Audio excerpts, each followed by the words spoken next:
E quando eu falo para o meu cérebro, isso é errado, o meu cérebro ele ativa um alerta muito grande, diferente de quando eu falo para ele, ó, é assim que faz. E aí a gente vai falar agora diretamente sobre esse encaixe do bumbum. O que acontece, né? Às vezes a gente está lá na aula, está fazendo lá um exercício, entendi, e aí o professor fala, encaixa o quadril, aperta o bumbum, nossa, aperta o bumbum, xixi para frente, como eu falo muito, né? Xixi para frente. E aí a gente fica, ai meu Deus, como que encaixa? E aí a gente fica fazendo várias tentativas para colocar esse quadril no lugar. E essas tentativas, muitas vezes, são erradas. E um erro desencadeia o outro.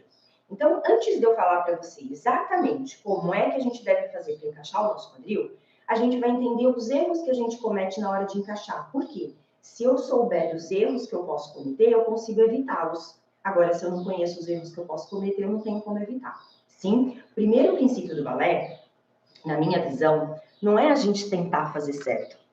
É a gente evitar fazer errado.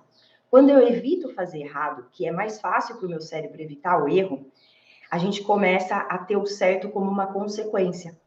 Então, se eu evito encaixar o meu quadril errado, o certo passa a ser uma consequência. E quando eu falo para o meu cérebro, isso é errado, o meu cérebro ele ativa um alerta muito grande, diferente de quando eu falo para ele, ó, é assim que faz. Sim? Então, aqui a gente sempre busca entender o que é errado, para assim o acerto ser uma consequência, o acertar aquele movimento ser uma consequência. Então, vamos lá.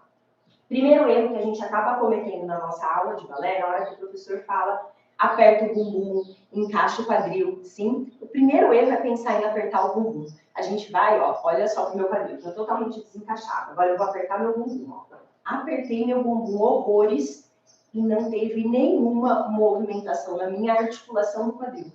Percebe, ó? Soltei meu bumbum, agora apertei meu bumbum horrores e eu não encaixei o quadril. E aí eu aperto o bumbum, o professor passa e fala de novo, encaixa o quadril. E eu falo, caramba, eu já tô apertando o bumbum, aperto o bumbum, eu já tô apertando o bumbum. Aí eu bato o olho no espelho e vejo o meu bumbum. Esse é o segundo erro, viu? Que um erro desencadeia o outro. O segundo erro, então o primeiro é apertar o bumbum. O segundo erro na hora de encaixar o quadril é olhar para o bumbum. Porque não é lá que está o problema. A gente é brasileira, a gente tem esse negócio aqui atrás chamado bunda, graças a Deus. Sim, mas a gente tem esse negócio aqui atrás chamado bunda. As russas, elas não têm, né? O glúteo delas tem uma formação diferente, é muito menor. E aí o volume do glúteo delas é menor. Então a gente olha para as bailarinas russas e a gente vê aquele negócio chapado, assim, né? Aquele negócio que não tem bunda. E aí a gente acha que a gente precisa tirar a nossa bunda da jogada. E não precisa. Não é aí que está o ponto de equilíbrio. Eu posso estar aqui ó, apertando super o bumbum e eu vou continuar caindo para trás porque o meu quadril está para trás. Aí eu olho para o meu bumbum e falo, meu Deus do céu, não dá para encaixar porque minha bunda é muito grande. E aí a gente cai nesse segundo erro, achar que o bumbum é quem faz o encaixe do nosso quadril, né? Eu precisaria ter um bumbum menor, uma bunda menor, para conseguir ter encaixe do quadril. Desculpa te decepcionar, meu amor, bailarina linda do meu coração, mas não é assim, sim? Não é assim. O volume do seu glúteo não interfere no encaixe do seu quadril e a gente vai entender isso. E aí, a partir desse momento, fiz lá o primeiro erro, apertei o bumbum, olhei para o espelho, vi meu bumbum lá, falei, cara, não dá, como que eu posso fazer isso? E aí a gente faz um monte de força e faz isso aqui, ó. Quando eu faço isso aqui, eu também estou errada. Sim, eu estou engavetando o meu quadril, eu estou levando totalmente a minha pelve total lá para frente. E aí, na hora que eu subo aqui, ó, eu continuo caindo para trás. Mesmo estando engavetada, eu continuo caindo para trás. Por que que isso acontece?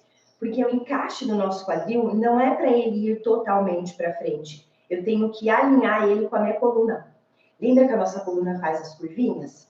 Conforme eu dou um pequeno comando para o meu quadril, eu alinho um pouquinho a lombar e é ali.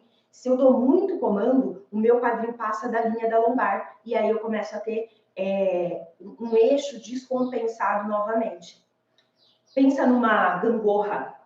Sabe gangorra de criança? Se eu coloco, né, uma criança mais pesada de um lado e uma mais leve do outro, não tem como a gangorra, né? Vocês empurrar com as pernas para conseguir levar e já volta. Sim? É exatamente isso que acontece quando o nosso quadril está solto. eu preciso ter, quando o nosso quadril está solto, o peso lá atrás ele fica muito maior. Aí eu ainda tento fechar as costelas aqui na frente, fica pior ainda. Por quê? Eu fico com peso muito menor na região do tórax, né, na região do meu tronco. Não tem nada aqui para frente que me leve para frente, como uma gangorra, e tem um bumbum me puxando lá para trás. Então, pense sempre nessa gangorra. E aí, como que é a maneira correta da gente conseguir encaixar esse quadril e de uma forma muito simples?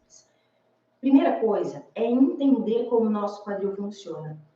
Pensa comigo, a nossa principal ferramenta para dançar balé com confiança e com graciosidade é o nosso corpo. Se o meu corpo, que é a minha principal ferramenta, eu não sei como ele funciona, eu não sei como colocar ele no eixo, eu não sei como ativar o meu corpo, fica difícil eu controlar esse corpo para ter confiança para conseguir colocar graciosidade. Então, de tudo que você pode estudar no balé, a primeira coisa que vai fazer grande diferença é você entender como o seu corpo funciona dentro do balé. Eu chamo isso de consciência corporal aplicada ao balé.